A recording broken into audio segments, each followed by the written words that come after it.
Maggagawa tayo ngayon ng, ano ba tawag dito? Ito, bumili ako ng karne. Actually, hindi naman talaga ako ang bumili nito, yung anak ng aking matanda. Ang sabi ko kasi, white meat ang bilhin. Ang binili naman ay ito, red meat. So, okay din naman. Ito. Ang gagawin natin ngayon ay relleno al zucchini, na ibig sabihin ay relleno yun na zucchini. Ito, dito yun ilalagay. Yan. Inalis ko na yung laman para hindi masyadong mahaba ang time ng paggagawa natin.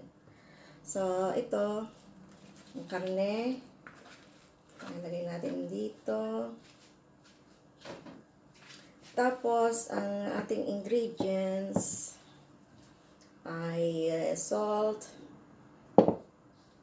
Ito ay noche moscata walnuts na pulbos.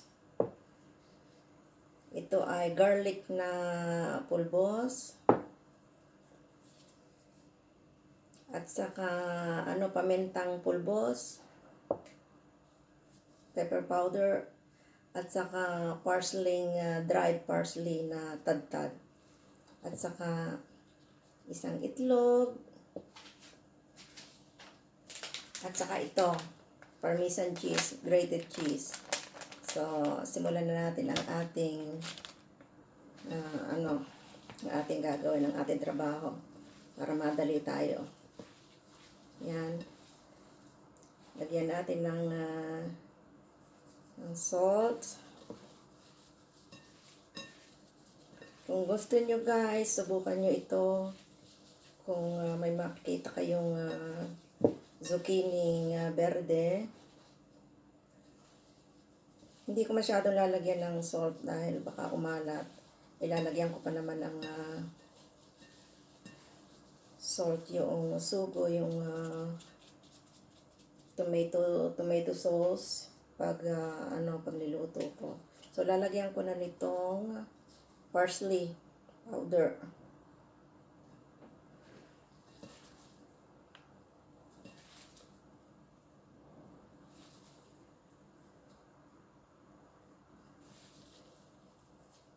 Para yatang paubos na.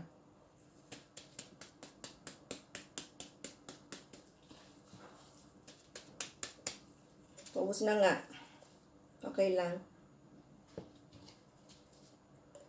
Ating sundutin. Para sayang naman kasi kung hindi magagamit. Ayan.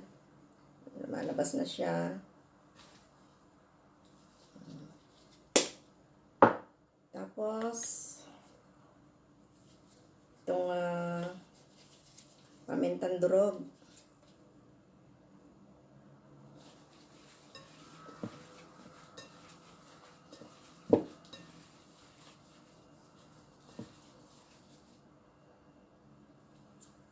Tama na, baka masyadong umanghang. Tapos ano pa bang kulang? Ito yung walnuts, pulbos ng walnuts. Lagi kong inilalagay ito kahit sa isda or sa gulay.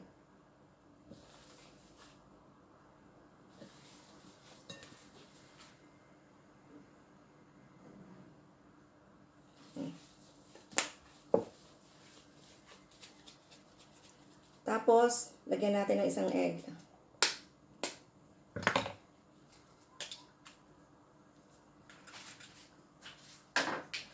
Tapos, ayan, atin ang halu-haluin.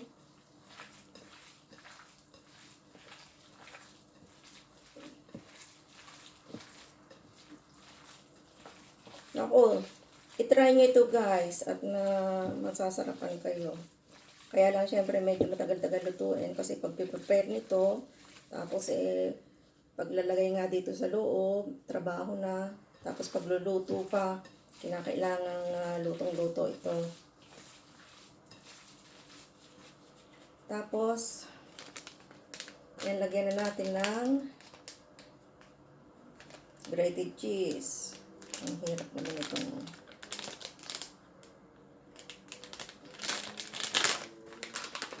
yan, lalagyan na natin.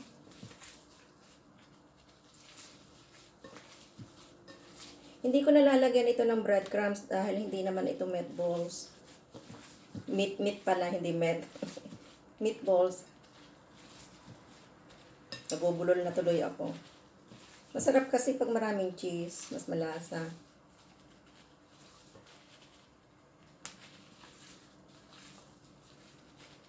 Gusto ko sa maraming ricado pag nagluluto ako. Para siyempre mas masarap. Ayan. Haluin natin.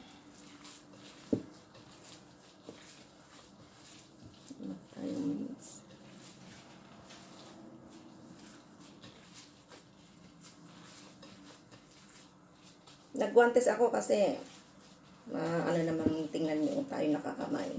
Mas maganda na itong ganito.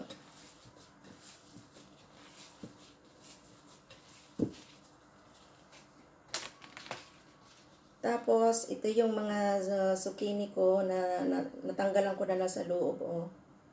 Ayan, butas na siya. Ayan, butas na siya. At dito ko ilalagay sa loob yung karne. So, ganito yon.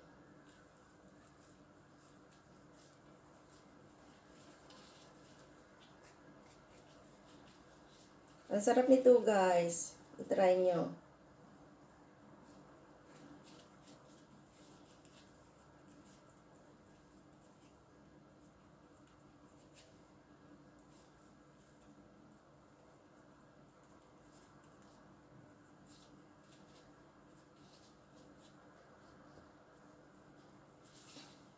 Ganun lang.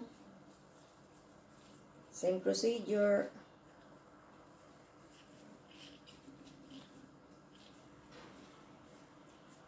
Aalis kasi ako bukas at kumpil ng aking pamangkin babae. So, nagpe-prepare na ako ngayon para iiwanan ko dito sa mag-anak ng aking matanda kasi ang papalit sa akin yung anak. Dito siya matutulog at balik ako ng Sunday ng tanghali. So, iiwanan ko sila ng ganito. At gustong-gusto naman ito nila. Kung may matitira dito, gagawin kong meatballs. Pagsasama-samahin ko na ng luto.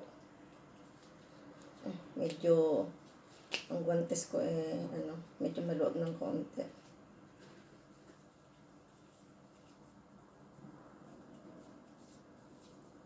Yan.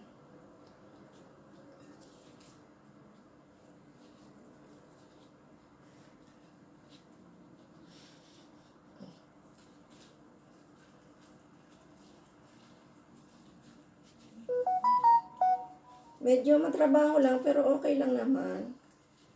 Kasi ang trabaho naman pag ginagawa mo ng may pagmamahal, ano yan, baliwala, walang hirap.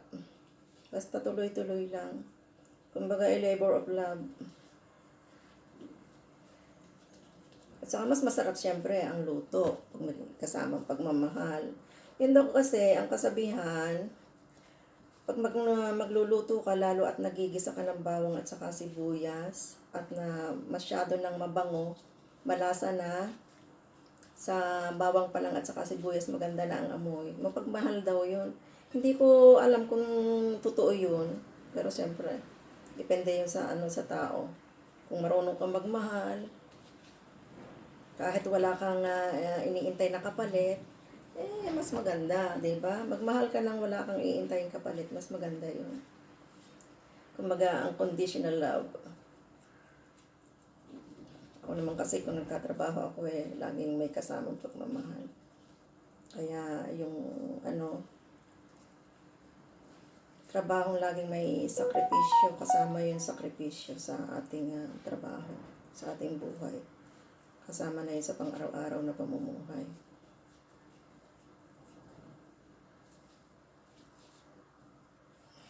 Yan. Lapit na tayong matapos. Hindi na ba ito.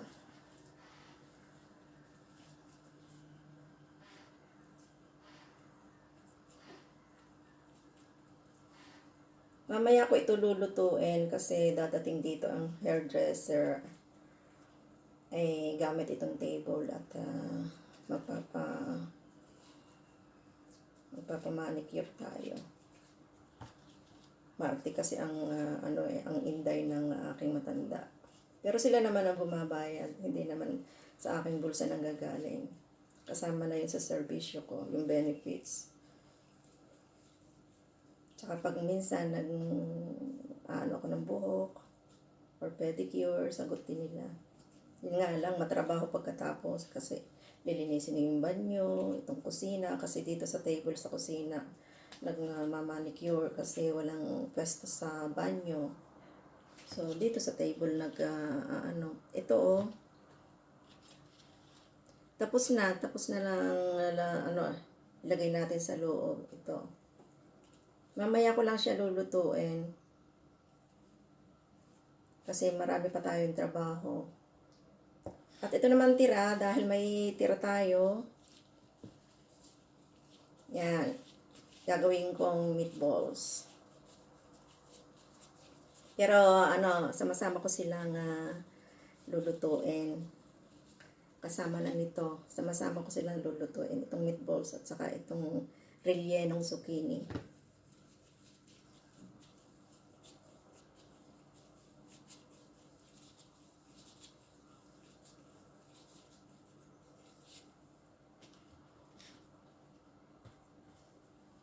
Yan.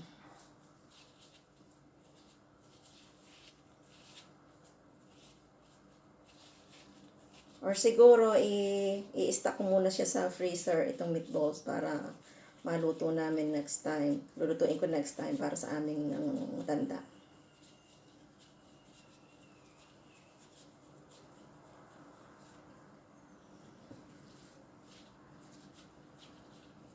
Yan, dalawang klase ang aking nagawa ngayon.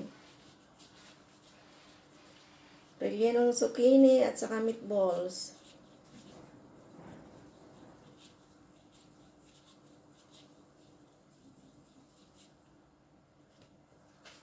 Tapos, sandali.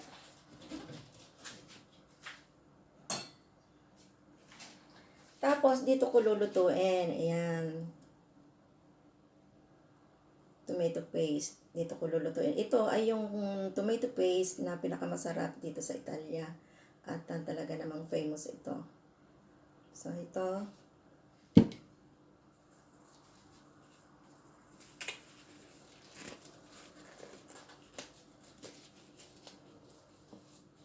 Tama-tama yung yung natira. Pwedeng lutuin uli para sa amin ang aking matanda next time. Kasi kung lulutuin ko lahat ito, ubos din kasi baka dito magkainan yung mag-anak ng anak ng aking matanda, yung asawa, lalaki at saka yung dalaga. Lahat naman ng niluluto ko dito gustong gusto. Kahit na anong dalhin ko dito, talagang kinakain nila.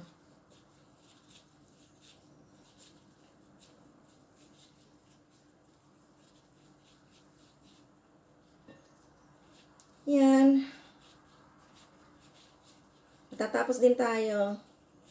So, yun lang guys. Ito ang aking mga simpleng paggagawa ng aking mga niluluto dito. Simple pero masarap naman, sabi nila. Sabi nila, hindi ko sabi.